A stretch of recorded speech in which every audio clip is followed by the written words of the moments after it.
75 મિનિટની ડિબેટમાં બાઇડનના જવાબ આપવાના ફાંફા।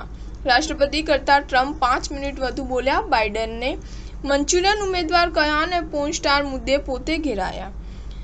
આજે અમેરિકામાં નવેમ્બરમાં યોજાનારી રાષ્ટ્રપતિ પદની ચૂંટણીના 5 મહિના પહેલા જો બાઇડન અને ડોનાલ્ડ ટ્રમ્પ વચ્ચે પ્રથમ પ્રેસિડેન્શિયલ ડિબેટ થઈ હતી। રિપબ્લિકન પાર્ટીના ઉમેદવાર ટ્રમ્પ અને ડેમોક્રેટ ઉમેદવાર બાઇડન વચ્ચે 4 વર્ષમાં બીજી વખત ડિબેટ થઈ હતી। આ ડિબેટ જ્યોર્જિયાના એટલાન્ટામાં CNNના સ્ટુડિયોમાં યોજાઈ હતી। આ દરમિયાન બંને નેતાઓએ 75 મિનિટ સુધી મહત્વપૂર્ણ મુદ્દાઓ પર પોતાના વિચારો વ્યક્ત કર્યા હતા। ટ્રમ્પ ડિબેટમાં રાષ્ટ્રપતિ બાઇડન કરતાં વધુ સમય બોલ્યા હતા। તેના મુદ્દાઓ હતા ગેરકાયદેસર ઇમિગ્રન્ટ્સ, ગર્ભપાત, ઇઝરાયલ-હમાસ યુદ્ધ, રશિયા-યુક્રેન યુદ્ધ, રશિયા-ચીન સંબંધો, બંદૂકની હિંસા, કર ફુગાવો, બેરોજગારી, આબોહવા અને પરિવર્તન।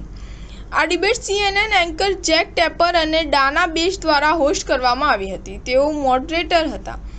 તેમણે ઉમેદવારોને મહત્વના મુદ્દાઓ પર એક પછી એક પ્રશ્ન પૂછ્યા હતા।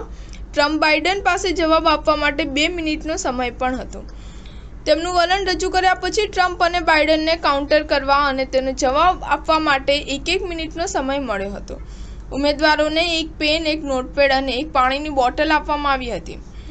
ઉમેદવારોનો વારો આવે ત્યારે જ તેમના માઇક્રોફોન ચાલુ કરવામાં આવ્યા હતા। ટ્રમ્પ અને બાઇડન પ્રેસિડેન્શિયલ ડિબેટ માટે CNNના સ્ટુડિયો પહોંચ્યા છે। બંને નેતાઓએ એકબીજા સાથે હાથ પણ મિલાવ્યો ન હતો।